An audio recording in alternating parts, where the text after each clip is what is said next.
ನಮಸ್ಕಾರ. ಇದು ಸುದ್ದಿ ವಿಶ್ಲೇಷಣೆ. ನಾನು ಶಶಿಧರ್ ಭಟ್. ಇದು ನನ್ನ ಡಿಜಿಟಲ್ ವಾಹಿನಿ ಸುದ್ದಿ ಟಿವಿ. ನಿನ್ನೆ ಭಾನುವಾರ ರಜಾ ದಿನ. ಬೆಂಗಳೂರು ಎಂದಿನಂತೆ ಇರಲಿಲ್ಲ. ಬೆಂಗಳೂರಿನ ಹವಾಮಾನವೇ ಹಾಗೆ. ಒಂದೇ ದಿನ ಮಳೆಗಾಲವೂ ಇರುತ್ತೆ, ಬೇಸಿಗೆಗಾಲವೂ ಇರುತ್ತೆ, ಚಳಿಗಾಲವೂ ಇರುತ್ತೆ. ಅನ್ಪ್ರೆಡಿಕ್ಟೇಬಲ್ ಅಂತಾರೆ ನೋಡಿ, ಆ ರೀತಿ. ಸೊ ನಿನ್ನೆ ಬೆಂಗಳೂರಿನಲ್ಲಿ ಮಳೆ ಇತ್ತು. ಈಗ ಕಳೆದ ಕೆಲವು ದಿನಗಳಿಂದ ಬೆಂಗಳೂರಿನಲ್ಲಿ ಮಳೆ ಸುರಿತಾ ಇದೆ. ಬೆಂಗಳೂರಿನಲ್ಲಿ ಮಳೆ ಬಂತು ಅಂದ್ರೆ ಜೀವನ ಸಂಪೂರ್ಣವಾಗಿ ಅಸ್ತವ್ಯಸ್ತ ಆಗ್ಬಿಡುತ್ತೆ. ಒಂದು ಕಡೆ ಟ್ರಾಫಿಕ್ ಜಾಮು, ಇನ್ನೊಂದು ಕಡೆ ಕೆಟ್ಟು ಹೋದ ರಸ್ತೆಗಳು, ಗುಂಡಿಗಳು, ಆ ಗುಂಡಿಗಳಲ್ಲಿ ತುಂಬಿದ ನೀರು. ಸಾಕಪ್ಪ ಜೀವನ ಅನ್ನುವ ಹಾಗೆ ಬೆಂಗಳೂರು ಇರುತ್ತೆ. ನಿನ್ನೆನೂ ಹಾಗೇನೆ. ಆದರೆ ನಿನ್ನೆ ಉಳಿದ ದಿನದಂತೆ ಆಗಿರಲಿಲ್ಲ. ನಿನ್ನೆಯ ದಿನ ಬೆಂಗಳೂರಿನ ಫ್ರೀಡಂ ಪಾರ್ಕ್ ಏನಿದೆ, ಅದು ಸ್ವಾತಂತ್ರ್ಯದ ಹೊಸ ಕೂಗಿಗೆ ಕಾರಣವಾಗುವಂತ ಒಂದು ಸಂದರ್ಭವನ್ನ ಸೃಷ್ಟಿಸುವ ಸಮಯ ಬಂದಿತ್ತು. ಯುವಕರು ಅವರು ಒಂದು ಪ್ರತಿಭಟನೆಯ ಧ್ವನಿಯನ್ನ ಎತ್ತುವುದಕ್ಕೆ ಸಿದ್ಧರಾಗಿದ್ರು. ಎಲ್ಲ ಕ್ರಾಂತಿಯೂ ಹಾಗೇನೆ, ಎಲ್ಲ ಬದಲಾವಣೆಯೂ ಹಾಗೆ. ಅದು ಯಾವುದೋ ಒಂದು ಬೀಜ ಯಾವುದೋ ಸಂದರ್ಭದಲ್ಲಿ ಬಿದ್ದಿದ್ದಿರುತ್ತಲ್ಲ ಭೂಮಿಯ ಮೇಲೆ, ಭೂಮಿ ಆ ಬೀಜ ಮೊಳಕೆ ಒಡೆಯುವಂತೆ ಮಾಡುತ್ತೆ. ಅದು ಸಸಿಯಾಗಿ, ಗಿಡವಾಗಿ, ಮರವಾಗಿ ಬೆಳೆಯುತ್ತೆ. ಕ್ರಾಂತಿಯ ಬೀಜವನ್ನ ಒಮ್ಮೆ ಬಿತ್ತಿದ್ರೆ ಅದು ಯಾವತ್ತೋ ಫಲ ನೀಡಬಹುದು. ನಿನ್ನೆ ಹಾಗೆ ಬದಲಾವಣೆ ಅಥವಾ ಕ್ರಾಂತಿಯ ಬೀಜವನ್ನ ಬಿತ್ತುವ ಸಂದರ್ಭ ಆಗಿತ್ತು ಬೆಂಗಳೂರಿನಲ್ಲಿ.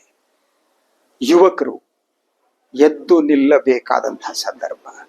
ಯಾಕೆಂದ್ರೆ ಈ ದೇಶದಲ್ಲಿ ಯುವಕರ ಭವಿಷ್ಯ ಇದೆಯಲ್ಲ, ಆ ಭವಿಷ್ಯದ ಬಗ್ಗೆ ಮಾತನಾಡಲಾರದ ಸ್ಥಿತಿ.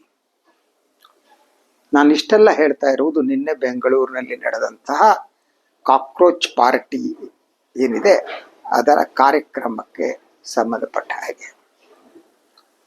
ಸೊ ಈಗ ಭಾರತದಲ್ಲಿ ಈಗಾಗಲೇ ಅಭಿಜಿತ್ ಅವರ ನೇತೃತ್ವ ಏನಿದೆ ಅದು ಪ್ರಾರಂಭ ಆದದ್ದು, ಅದೆಲ್ಲ ನಾನು ಹೇಳೋದಕ್ಕೆ ಹೋಗಲ್ಲ, ತಮಗೆಲ್ಲ ಗೊತ್ತಿದೆ.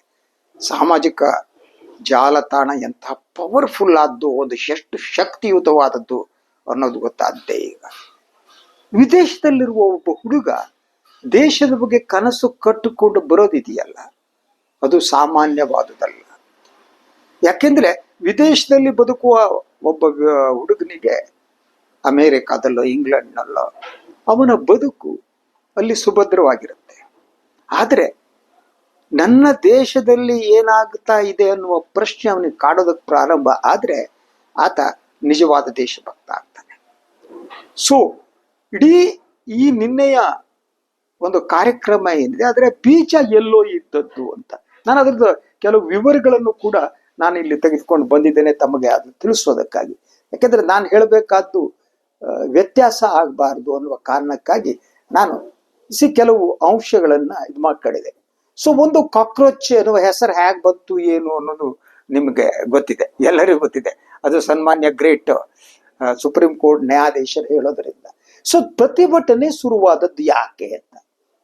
ಸೊ ಒಂದು, ಈ ಪ್ರತಿಭಟನೆ ದೆಹಲಿಯಲ್ಲಾಯ್ತು, ಪೂನಾದಲ್ಲಾಯ್ತು, ನಿನ್ನೆ ಬೆಂಗಳೂರಿನಲ್ಲಾಯ್ತು. ಸೊ ಇದು ಆದದ್ದು ಯಾಕೆ ಅನ್ನೋದು ಬಹಳ ಮುಖ್ಯವಾದ್ದು. ಒಂದು, ಈ ದೇಶದಲ್ಲಿ ಶಿಕ್ಷಣ, ಬೆಲೆ ಏರಿಕೆ, ಆರೋಗ್ಯ, ಯುವಜನರ ಪರಿಸ್ಥಿತಿ ಇದೆಯಲ್ಲ, ಅದರ ಬಗ್ಗೆ ಯುವಕರು ಆಲೋಚನೆ ಮಾಡುವುದಕ್ಕೆ ಪ್ರಾರಂಭಿಸಿದ್ದಾರೆ ಅನ್ನೋದು ಒಂದು ಬಹಳ ಫಸ್ಟ್ ಅಂಶ. ಅದು ಅದರ ಜೊತೆಗೆ ಇಲ್ಲಿ ಅಟ್ಲೀಸ್ಟ್ ಒಂದು ಸರಿಯಾದ ಪರೀಕ್ಷೆ ನಡೆಸುವ ಯೋಗ್ಯತೆ ಕೂಡ ನಮಗಿಲ್ಲ. ನಮಗೆ ಯಾವ ಯೋಗ್ಯತೆ ಇದೆ, ಯಾವ ಯೋಗ್ಯತೆ ಇಲ್ಲ ನಮಗೆ ಅಂತಂದ್ರೆ ನಮ್ಮ ಸರ್ಕಾರಗಳಿಗೆ. ಅದ್ರ ಜೊತೆಗೆ ನಿರ್ಲಜ್ಜ ಸರ್ಕಾರ ಅಂತ, ನಾಚಿಕೆ, ಮಾನ, ಮರ್ಯಾದೆ ಏನನ್ನೂ ಇಟ್ಕೊಂಡಿಲ್ಲ, ನೈತಿಕತೆ ಸೊನ್ನೆ. ಯಾವನಾದ್ರೂ ಆಗಿದ್ರೆ ಪ್ರಧಾನ ಜಾಗದಲ್ಲಿ ಇದ್ರೆ ಕನಿಷ್ಠ ನೈತಿಕತೆ ಇದ್ರೆ ಆತ ರಾಜೀನಾಮೆ ಕೊಡ್ತಾ ಇದ್ದ. ಯಾಕೆಂದ್ರೆ ಇದು ಯುವಕರ ಬದುಕಿಗೆ ಸಂಬಂಧಪಟ್ಟಿದ್ದು. ಭಾರತದಲ್ಲಿ ಶಿಕ್ಷಣ ಪರೀಕ್ಷೆಗಳು ಹೇಗೆ ನಡೀತಾ ಇವೆ ಅನ್ನೋದು ವಿಶ್ವ ನೋಡು ನಗ್ತಾ ಇದೆ. ಆದ್ರೆ ಈ ನಿರ್ಲಜ್ಜ ರಾಜಕಾರಣಿಗಳಿಗೆ ಕನಿಷ್ಠ ಇಲ್ಲ. ಆತ ರಾಜೀನಾಮೆ ನೀಡಿಲ್ಲ ಅಂದ್ರೆ ರಾಜೀನಾಮೆ ಕೊಡಿಸ್ಬೇಕಾಗಿತ್ತು ಅಂತ. ಸೊ ನಿನ್ನೆ ಬಹಳ ಮುಖ್ಯವಾಗಿ ನನಗೆ ಅನಿಸಿದ್ದು, ಅಲ್ಲಿ ಬಹಳಷ್ಟು ಯುವಕರು ಯಾರು ಪಾಲ್ಗೊಂಡಿದ್ರು ಅಂತೆಲ್ಲ ನಾನು ಲಿಸ್ಟ್ ಕೊಡ್ಬೇಕಾಗಿಲ್ಲ. ಬಟ್ ಅಲ್ಲಿ ಪಾಲ್ಗೊಂಡವರು ಇದ್ದಾರಲ್ಲ, ಅವರು ಮಾತನಾಡಿದ್ದೇನು ಅಂತ. ಒಂದು, ಇಡೀ ಮೋದಿ ಸರ್ಕಾರದ ಬಗ್ಗೆ ಆ ಯುವಕರ ಪ್ರತಿಕ್ರಿಯೆ ಹೇಗಿತ್ತು ಅಂತ. ಹಿಂದೂ ಮುಸ್ಲಿಂ ಧ್ರುವೀಕರಣ ಏನಿದೆಯಲ್ಲ, ಅದೇ ಭಾರತೀಯ ರಾಜಕಾರಣದ ಮುಖ್ಯ ಪ್ರಮುಖ ಅಜೆಂಡಾ ಆಗಿದೆ ಅಂತ ಬಹಳಷ್ಟು ಜನ ಮಕ್ಕಳು ಅಲ್ಲಿ ಸೇರಿದವರು ಅಂದ್ರು. ಅದು ಯುವ ಧ್ವನಿ. ಒಂದು ರೀತಿಯಲ್ಲಿ ಈ ಇಂಡಿಯಾದ ಜಂಜಿ ಅಂತ ಈ ಹುಡುಗರ ಈ ಮಾತು, ಇದನ್ನ ನೋಡಿದಾಗ ಅದು ಆ ಪ್ರತಿಭಟನೆಯ ಕಿಚ್ಚಿದೆಯಲ್ಲ, ಅದು ಯಾವ ಹಂತಕ್ಕಾದರೂ ಹೋಗ್ಬೋದು ಅಂತ. ಒಟ್ಟಾರೆಯಾಗಿ ಇದು ಯುವ ಜನರ ಅಸಮಾಧಾನ ಏನಿದೆಯಲ್ಲ, ಅದು ಅದರ ಪ್ರತಿಬಿಂಬ ಆಗಿತ್ತು ಅಂತ. ಎಲ್ಲ ಮಕ್ಕಳ ಅಸಮಾಧಾನ ಪ್ರತಿ ಹಂತದಲ್ಲಿ ಕಾಣ್ತಾ ಇತ್ತು. ಸೊ ಬಹಳಷ್ಟು ಹೆಣ್ಮಕ್ಳು ಹೇಳ್ತಾ ಇದ್ರು, ನನಗೊಂದು ಪುಟ್ಟ ಮಗು ಇದೆ, ಅದರ ಭವಿಷ್ಯ ಏನು? ನನಗೆ 2 ವರ್ಷದ ಮಗು ಇದೆ, ನನಗೆ 3 ವರ್ಷದ ಮಗು ಇದೆ. ಈ ದೇಶದಲ್ಲಿ ಕನಿಷ್ಠ ಅವ್ರ ಶಿಕ್ಷಣ ಎಲ್ಲಿ ಕೊಡಿಸ್ಲಿ? ನೀಟ್ ಅಂದ್ರೆ ಹೀಗಾಗಿದೆ, ಈ ಶಿಕ್ಷಣ ಪದ್ಧತಿ ಹೀಗಾಗಿದೆ, ವಾಟ್ ಟು ಡೂ ನಾವ್?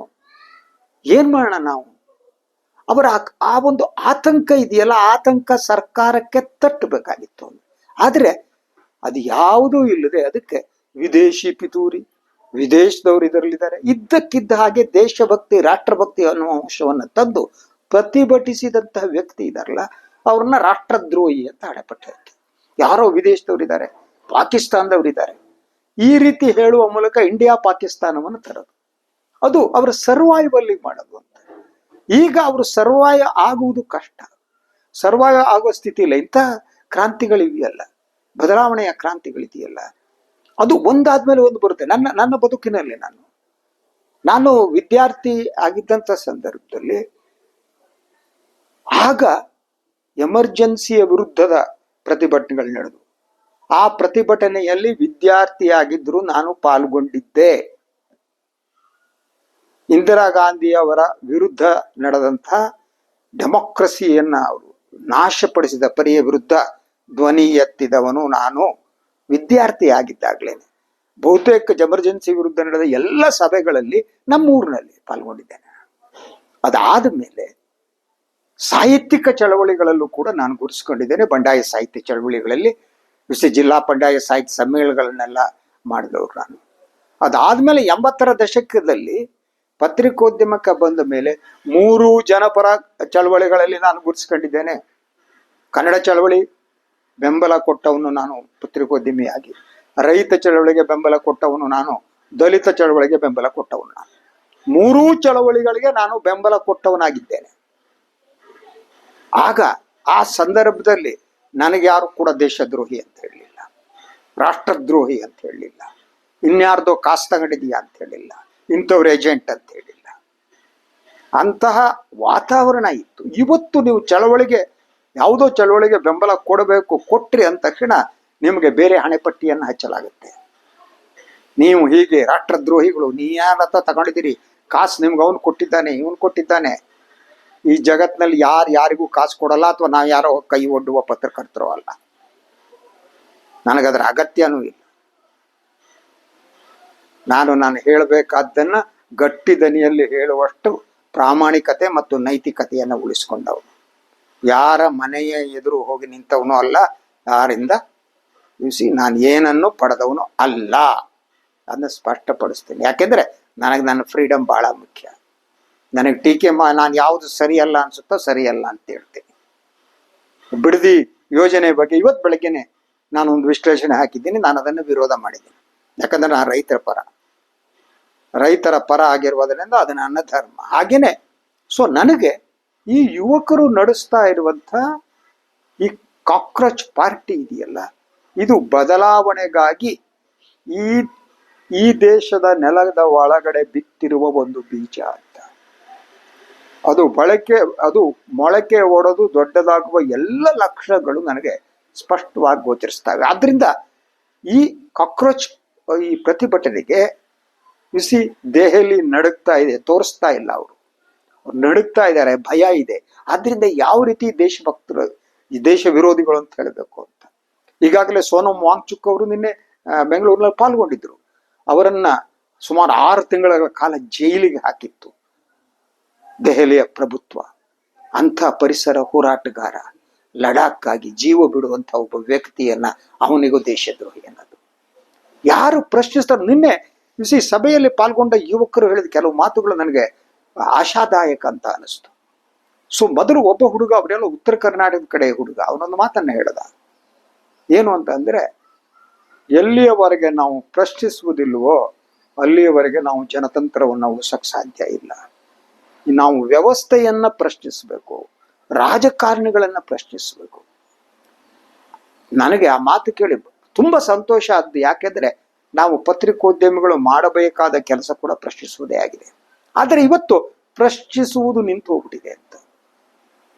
ಪ್ರಶ್ನಿಸುವವರೇ ಇಲ್ಲ. ಪ್ರಶ್ನಿಸುವವರಿಗೆ ರಾಷ್ಟ್ರದ್ರೋಹಿ.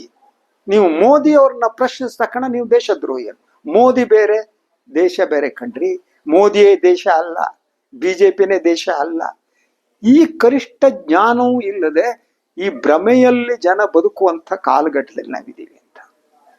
So this is the horrible thing. ಆದ್ರೆ ಒಂದು 500 1,000 ಜನ ಇದ್ದಿರ್ಬೋದು. ಮಳೆ ಸುರಿತಾ ಇತ್ತು, ಎಲ್ಲರ ಕೈಯಲ್ಲಿ ಕೊಡೆಗಳಿದ್ವು.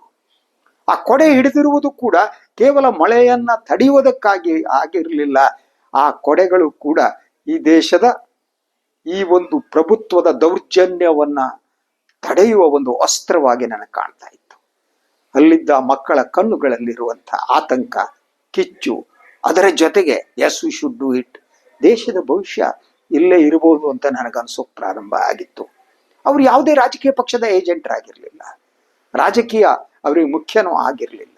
ಅವರಿಗೆ ಸಮಾಜ ಮುಖ್ಯ ಆಗಿತ್ತು, ವಿದ್ಯಾರ್ಥಿಗಳು ಮುಖ್ಯ ಆಗಿದ್ರು, ವಿದ್ಯಾರ್ಥಿಗಳ ಭವಿಷ್ಯ ಮುಖ್ಯ ಆಗಿತ್ತು, ಶಿಕ್ಷಣ ಮುಖ್ಯ ಆಗಿತ್ತು.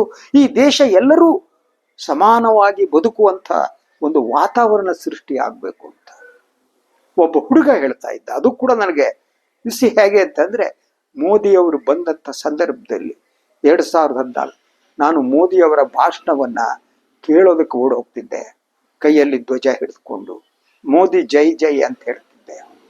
ಆದ್ರೆ ಮೋದಿ ಹಾಗಲ್ಲ ಅಂತ ಅನ್ಸಿದ ತಕ್ಷಣ, ನಾನು ಮೋದಿಯವರನ್ನ ಪ್ರಶ್ನಿಸಕ್ಕ ಪ್ರಾರಂಭ ಮಾಡಿದ ತಕ್ಷಣ ನನ್ನ ಸುತ್ತಮುತ್ತಲಿರುವವರಿಗೆ ನಾನು ಮುಸ್ಲಿಂ ಅಂತ ನೆನಪಾಯಿತು.